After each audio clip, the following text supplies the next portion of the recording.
하나님의 말씀은 야고보서 5장 13절에서 18절 말씀입니다. 너희 중에 고난당하는 자가 있느냐? 저는 기도할 것이요. 즐거워하는 자가 있느냐? 저는 찬송할지니라.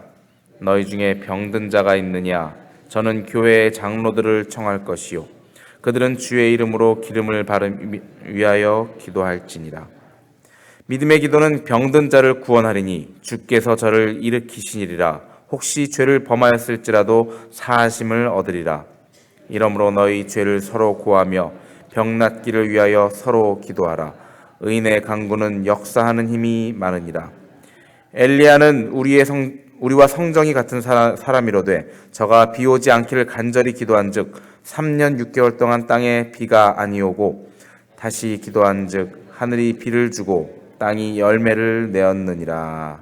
아멘. 할렐루야. 서로에게 평강의 복을 기원하는 마음으로 샬롬 인사하시겠습니다. 샬롬, 샬롬.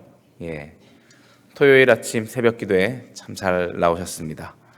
오늘 하루도 주님께서 주시는 주일, 내일을 준비하는 그런 날로 삼으시고 잘 준비하시는 하루가 되시길 바라겠습니다. 자, 오늘은 여러분께서 아시겠지만 기도에 관해서 말씀을 드리는 본문 말씀 우리가 읽었습니다. 찬송도 내 기도하는 시간 그때가 가장 즐겁다라는 찬송을 드리고 여러분들이 기도가 얼마나 우리 생활에서 중요한지 오늘 말씀을 나눠보고자 합니다. 어떻게 보면 우리 신앙생활 중에 가장 중요한 것 중에 하나를 뽑으라고 하면은 몇 가지 있겠지만 그 중에서 기도가 어찌 보면 가장 중요한 것이고 가장 하기 쉬운 것일 수도 있고 또 하기 어려운 것일 수도 있는 그러한 것이 기도가 아닐까 생각이 듭니다. 기도라는 것은 여러분 잘 알지만 성경을 정말 하나도 모르시는 사람도 할 수가 있는 것이고 또 그렇다고 또 너무 자기 마음대로 할 수만 있는 것도 아니고 또 주님께서 가르쳐 주신 기도를 토대로 우리가 배우면서 해 나가야 하는 것이 또 기도인 것입니다.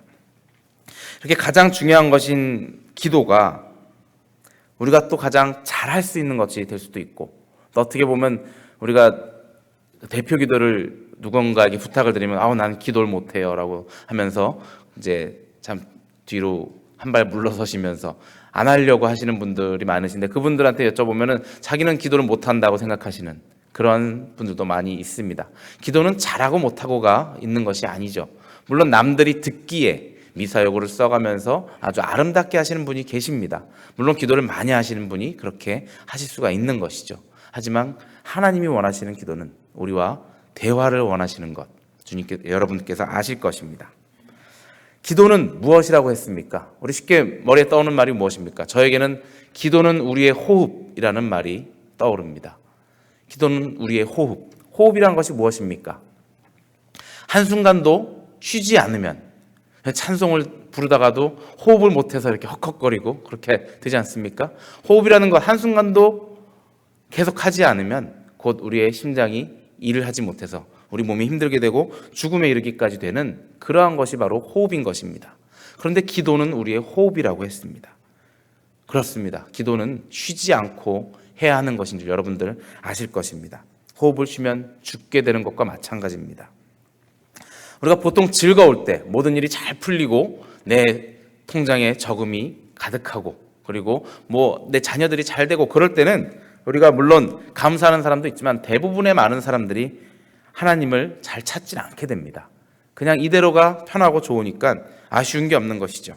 그런데 오늘 본문 말씀에 뭐라고 말씀하셨습니까? 너희는 즐거울 때 즐거워하는 자가 있느냐? 저는 찬송할지니라. 찬송하라 하셨습니다. 찬송은 무엇입니까? 찬송은 하나님을 찬송하는 것입니다. 우리가 찬송하라 했으니까 나의 남편을 돈 잘 벌어오는 남편을 찬송하는 것이 아니고 우리 열심히 사는 우리 자녀들을 찬송하는 것이 아니고 바로 우리에게 이 축복을 허락하신 하나님 아버지를 찬송하라는 말씀이 바로 찬송하라는 말씀입니다. 즐거울 때 그것을 허락하신 하나님 앞에 감사의 마음으로 찬송을 해야 하는데 우리가 잘 하지 않기 때문에 오늘 말씀하시는 것이겠죠. 우리는 즐거울 때 찬송해야 할 줄 압니다. 하지만 우리가 고난이 찾아올 때는 어떻습니까? 우리가 저절로 인간이라면 누구나 고난이 찾아올 때는 하나님을 찾게 돼 있습니다. 하나님께 기도하게 되죠. 그저 까맣게 있다가도 어느 순간에 어려운 일이 딱 닥칠 때 아이고 주님 아이고 하나님, 아버지 하면서 입이 저절로, 특히나 우리 믿는 사람들은 그렇게 말이 나오고 믿지 않는 사람들도 그러한 어떠한 신, 절대적인 존재들을 의지하면서 그 앞에 나오면서 기도하고자 하는 그 마음이 생길 때가 바로 우리가 어려울 때입니다. 인간은 이렇게 태어났습니다. 이렇게 지어진 바 되었습니다. 우리가 한계성이 있는 사람들이기 때문에 어려움에 부닥칠 때 하나님 아버지를 찾게 되고 신의 존재를 찾게 되는 것이죠. 그럴 때 어떻게 하라고 하셨습니까? 오늘 본문 첫 절에 나옵니다. 너희 중에 고난당하는 자가 있느냐? 저는 기도할 것이요. 우리가 당연히 기도를 하겠지만 그래도 기도하지 않고 자신의 힘으로 버텨보려는 사람이 있기 때문에 하나님 아버지께서는 우리에게 너희는 기도하라 하고 명령을 하고 계시는 것입니다. 우리가 당연히 기도해야 할 줄 압니다. 그러면 무엇입니까? 기쁠 때나 우리가 힘들 때, 슬플 때나 언제나 수시로 늘 하나님께 기도하라는 말씀인 것입니다. 자, 또 이어서 말씀하십니다. 좀 더 구체적으로 말씀하시죠. 또 우리가 아플 때에도 그 나음을 위하여 그 치료를 간구하는 기도를 하라고 하십니다. 우리가 마음이 아플 때도 당연히 기도해야 되지만 나의 몸이 정말 신체적으로, 물리적으로 아플 때도 기도해야 하는 것입니다. 여러분들 몸이 아프실 때 기도 안 하시는 분은 여기 안 계시리라 생각이 듭니다. 몸이 아플 때 또 특히 뭐라고 되어 있습니까? 여기서는 교회의 장로들을 청해서 기도를 받으라고 이렇게 친절히 어떻게 하는지까지 사용법까지 말씀해 주고 계십니다. 여기서 말씀하시는 장로들은 그 당시에 감독 아니면 목사라는 호칭과 똑같이 취급되면서 불려진 교회의 지도자들을 말씀하고 계시는 것입니다. 교회 지도자라 하시면 연륜적으로나 아니면 그 신앙의 깊이로나 우리에게 신앙의 모범을 보일 수 있는 그런 분들을 이야기하고 계시는 것입니다. 즉 지금으로 말하면 교회 목사님들이나 장로님들이나 교회 그 구역의 구역장님들이나 그런 분들을 초대해서 기도를 받고 기도를 서로 나누라는 말씀을 하고 계시는 것입니다. 이렇게 병든 자들은 교회의 지도자들을 초대해서 함께 기도를 할 것이고 또 교회의 지도자들은 병든 자에게 찾아가서 기도를 하라는 그런 말씀인 것입니다. 그렇기 때문에 우리 한국교회 신방의 문화 그런 것이 꼭 필요한 것입니다. 아무리 미국 사회에서는 이렇게 신방이 하기가 힘들고 오는 것이 귀찮고 하겠지만 주님께서는 우리 보고 이렇게 찾아가서 기도하라고 하셨으니 여러분들도 기운 될 때마다 그리고 힘이 닿을 때마다 주위의 어려운 이웃들을 향해 찾아 나가셔서 기도해 주시기 바랍니다. 그것이 하나님께서 우리에게 원하시는 것입니다. 또 이어서 어떻게 기도하라고 더욱더 자세히 말씀해 주십니다. 주의 이름으로 기름을 바르며 위하여 기도하라 이렇게 말씀하십니다. 당연히 주의 이름으로 기도를 해야겠죠. 우리가 기도 끝날 때마다 예수 그리스도의 이름으로 기도합니다 라고 기도하듯이 우리가 우리의 뜻이나 우리의 이름, 나의 이름을 높이면서 내가 이렇게 대단한 사람이니 내가 하나님께 기도합니다가 아니라 나는 보잘것없지만 나를 용서하신 주 예수 그리스도의 보혈의 피로 말미암아 내가 기도를 드립니다. 예수 그리스도만이 여기에 서실 분이십니다 하는 고백하는 그런 기도를 드릴 때 그 아픈 몸이 낫게 됨을 믿으시기 바랍니다. 아무리 자기가 기도의 은사를 받았다고 해서 또 어떤 사람은 손을 대면 낫는 치유의 은사까지 받는 분이 계십니다. 그런다고 해서 예수 그리스도의 이름이 아닌 자기의 이름이 그 앞에 나온다면 그것은 그때부터 사탄의 길에 들어가게 되는 것일 줄 알고 계시기 바랍니다. 그리고 또 이어서 나옵니다. 기름을 바르라고 말씀하십니다. 자, 이제 여기서 우리가 많은 그 혼돈에 빠질 수 있는 그런 구절이 바로 이 구절입니다. 기름을 바른다는 의미. 이 기름은 무엇입니까? 당시 시대, 결론부터 말씀드리면 이 당시에는 이 기름을 바른다는 것이 약을 쓴다는 이야기입니다. 그런데 이것이 잘못 우리에게 전해져서 어떠한 특별한 기름, 무슨 축복을 받은 그 기름을 바르면 정말 그것이 아무것도 아닌데 명약이 되는 것처럼 그 약을 하나님께서 특별히 무언가를 만드신 그 약을 바를 때 그 약 때문에 나았다라고 생각하는 경우가 되는 그런 경우가 아직도 존재하고 있습니다.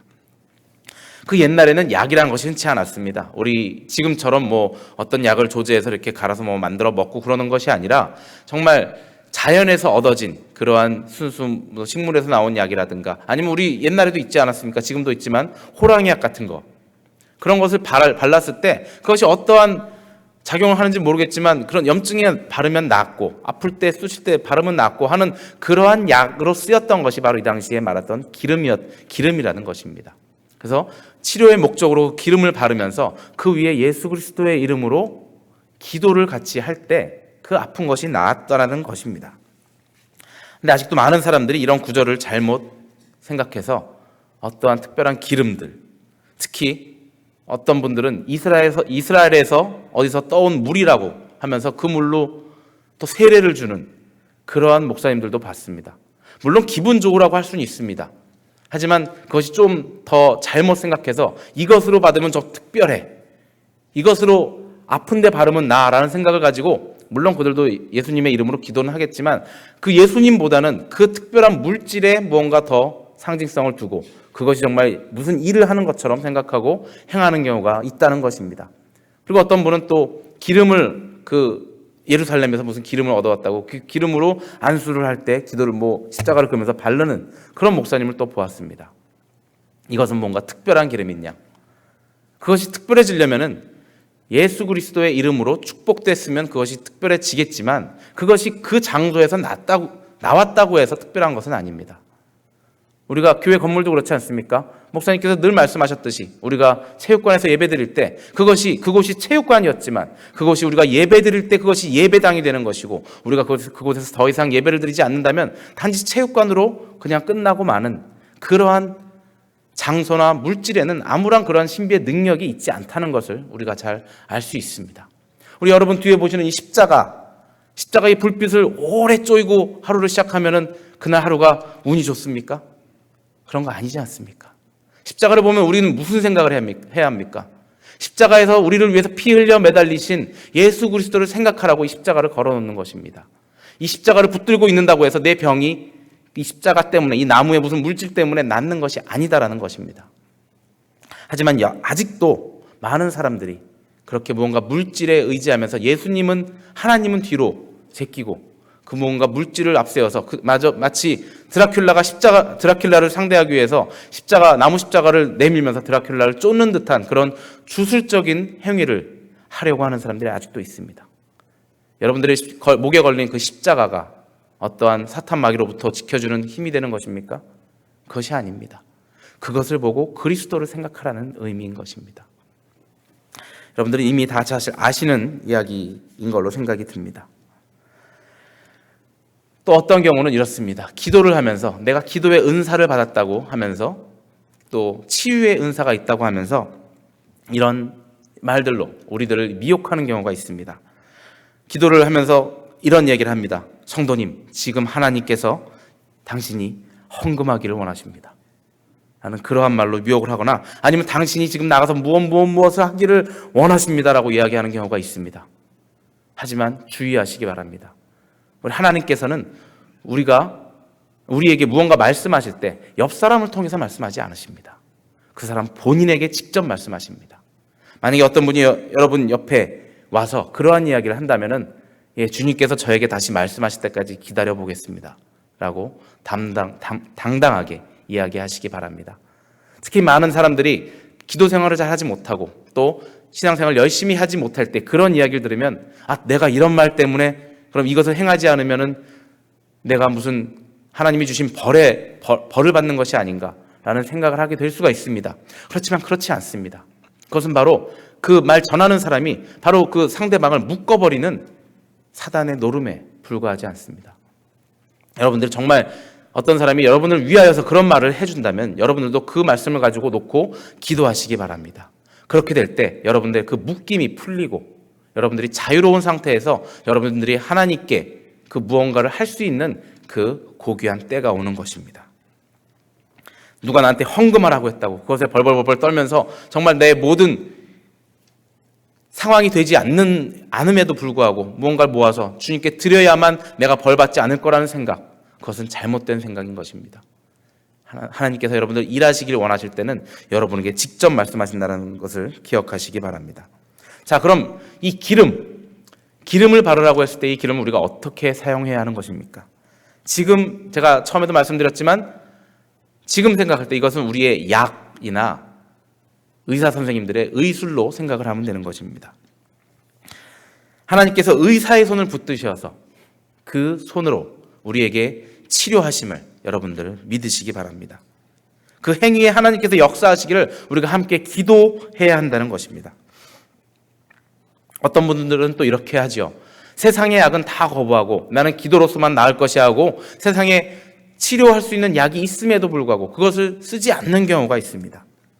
그러면서 어이없게 죽음을 맞이하는 경우가 우리가 그런 경우를 볼 수가 있습니다. 또 다른 분들은 또 지나치게 의술에만 의존하다가 하나님은 찾지 않다가 모든 의술의 힘이 다 없어졌을 때, 어떤 의사도 치료하지 못한다고 했을 때 그제서야 하나님 앞에 나아가서 주님 나를 치료해 주십시오 하고 매달리는 경우를 보게 됩니다. 그것도 바른 방법은 아닙니다. 자, 그럼 어떻게 합니까? 내가 병에 걸리고 약한 몸이 되었을 때 그때부터 기도와 의사의 치료를 함께 우리가 하나님 앞에 간구하면서 하나님 앞에 맡겨야 하는 것입니다. 아픔을 놓고 주님 앞에 하나님, 이 의사 선생님을 통하여서 나의 아픈 것들을 치료하여 주시옵소서 하고 기도하는 자세로 나아가야 할 것입니다. 이제 의사를 만나러 갈 텐데 주님, 그를 통하여서 저를 치료해 주세요. 역사해 주세요 라고 기도할 때 주님께서 그 의사를 통해 그리고 나의 기도를 들으시고 함께 일하여 주실 것이라 믿습니다. 그러면 어떻게 된다고 했습니까? 15절 말씀에 믿음의 기도는 병든 자를 구원하리니 저를 일으키시리라 이렇게 말씀을 하십니다. 우리가 놓치지 말아야 할 것은 처음에 나오는 믿음의 기도라는 말씀입니다. 기도는 기도인데 믿음이 동반된 기도가 우리에게 필요한 것입니다. 치유의 기적, 이 치유의 기적은 바로 믿음을 요구하는 것입니다. 믿음이 없이는 치유의 역사가 이루어지지 않는다고 오늘 말씀에 이야기를 하고 계시는 것입니다. 믿음이 없이는. 그리고 이어서 또 말씀하시되 혹시 죄를 범하였을지라도 사하심을 얻으리라. 죄로 인한 질병도 있을 수 있습니다. 죄로 인해서 나의 몸이 망가질 수도 있는 것입니다. 내가 행하고 있는 죄 때문에 그러한 죄도 우리가 죄사함을 얻고 믿음의 기도를 드릴 때 죄사함을 얻고 하나님께 용서받은 그 몸으로 이제 깨끗하게 다시 나아갈 수 있다고 말씀을 하고 계십니다. 그렇기 때문에 16절에 이어서 말씀하십니다. 너희는 서로 죄를 고백하라. 서로 기도하기 위해서 서로의 관계성을 회복하라는 말씀입니다. 여러분 중보기도를 해보셨을 것입니다. 상대방을 위해서 성도의 서로 간의 안녕을 위해서 기도를 하려고 할 때 어떻습니까? 그 사람에 대해서 나의 마음이 꽉 막혀 있다면 기도가 나옵니까? 기도가 나오지 않습니다. 그렇게 되지 않기 위해서 서로에게 기도를 하기 위해서 서로의 관계를 회복해야 할 줄 압니다. 관계를 회복하려면 어떻습니까? 물론 좋은 사이에서는 회복할 일이 그다지 없을 수도 있겠지만 만약에 무언가 다툼이 있었을 때, 무언가 오해가 있었을 때 서로에게 찾아가 그 오해를 풀고 서로에게 잘못된 일을 행했을 때 그 일을 용서를 구하는, 서로에게 화해를 하는 그러한 일이 먼저 선행되어야 하는 것입니다. 그렇게 되었을 때 서로가 서로를 위해서 진심으로 기도를 할 수가 있는 것입니다. 그렇지 않고 관계가 소원해졌을 때는 아무리 기도 부탁을 받아도 그를 위해서 기도가 잘 나오지 않고, 물론 원수를 사랑하라는 말씀이 있기 때문에 우리가 아무리 미워하는 사람도 기도할 수 있습니다. 하지만 정말 그 미워하는 사람과 또 사랑하는 사람의 둘을 놓고 기도했을 때 그 기도의 차이는 굉장히 다른 것을 우리가 알 수 있을 것입니다. 여러분들 중보기도의 능력을 믿으십니까? 중보기도란 무엇입니까? 쉽게 말해서 남을 위하여 기도한다는 것일 수 있습니다. 우리가 물질적으로 생각해 봤을 때는 정말 내가 여기서 기도한다고 해서 한국에 있는 나의 아버지 어머니가, 나의 자녀들이 어떻게 건강할 수 있을까라는 정말 막연한 생각이 있지만, 여러분들 세상에는 우리가 알 수 없는 신비한 일들이 많습니다. 여러분들 그러한 일들을 경험해 보셨는지 모르겠지만 자기의 태몽이 아닌 태몽 꿔보셨어요? 친구의 태몽, 그런 일들이 많이 있다고 들었습니다. 그리고 재미난 것을 제가 몇 번을 저희 집사람이 저희 친구의, 한국에 있는 친구의 태몽을 한 두세 번 꾼 거를 들었습니다. 뭔가 태몽이라고 얘기하는 것들, 무슨 과일을 딴다든가 무슨 큰 동물들이나 안긴다든가 그러한 것들을 꿨는데 친구한테 연락을 해보니 임신을 했다는 그런 얘기를 들었습니다. 너무나 신기했어요. 우리의 꿈이라는 것, 그것을 보면은 뭐 아무 걸로도 설명할 수 있는 그런 건 없지만 그 무언가 우리가 형용할 수 없는 그러한 것들이 이 세상 안에서 우리를 연결시켜주고 있다는 것입니다. 그 연결된 사이에서 우리가 하나님께 기도를 드릴 때, 한국에 있는 아니면 우리 옆집에 있는 누군가에게 기도를 드릴 때 하나님께서 그 연결된 통로를 통하여서 우리의 기도를 들으시고 그것에 가서 역사를 하시는 그러한 일은 충분히 있을 수 있다는 얘기입니다. 물론 우리가 모르기 때문에 하나님이 역사하셨다라고 이렇게 그냥 말하는 것은 아닙니다. 하나님께서 이렇게 된다라고 성경에 말씀하셨기 때문에 우리는 그 말씀을 믿는 것입니다. 여러분들이 중보 기도할 때 모여서 누군가를 위하여 정말 열심으로 뜨겁게 기도할 때 그 일은 이루어진다라고 말씀을 하고 계십니다. 특히나 어떠한 기도에 응답하신다고 하셨습니까? 의인들의 기도는 역사하는 힘이 크다고 오늘 말씀에 하고 계십니다. 그러면서 이어서 17절 18절에 그 의인의 대표로 엘리야를 예를 들고 있습니다. 엘리야는 어땠습니까? 오늘 말씀에 나온 것처럼 비가 오지 않게 해달라고 해서 비가 오지 않았고 또 비가 오게 해달라고 해서 비가 오게 되었다라는 그 일을 우연이 아닌 그의 기도를 통하여서 하나님께서 그의 기도를 들으시고 행하셨다라고 우리에게 말씀해 주고 계십니다. 우리는 사실 아무도 여긴 의인들이 없습니다. 로마서 3장 10절에 나온 말씀처럼 의인은 없나니 하나도 없다는 그 말씀이 맞습니다. 우리는 의인이 아닙니다. 하지만 우리는 모두 의인입니다. 왜 그렇습니까? 예수 그리스도를 통하여서 그 십자가의 보혈로 죄인된 우리가 의로운 자들이 되었다라고 칭함을 받았기 때문입니다. 의인으로서 칭함을 받은 우리들이 주님 앞에 기도할 때 그 역사는 이루어지는 것을 여러분들 믿으시고 이 시간 오늘부터라도 열심으로 다른 사람을 위해 중보 기도하시는 여러분들이 되시기를 주님의 이름으로 축원합니다. 함께 기도하시겠습니다. 사랑해 주님 감사합니다. 저에게 오늘 기도하라는 말씀을 주님 허락하여 주셨습니다. 우리가 기도할 때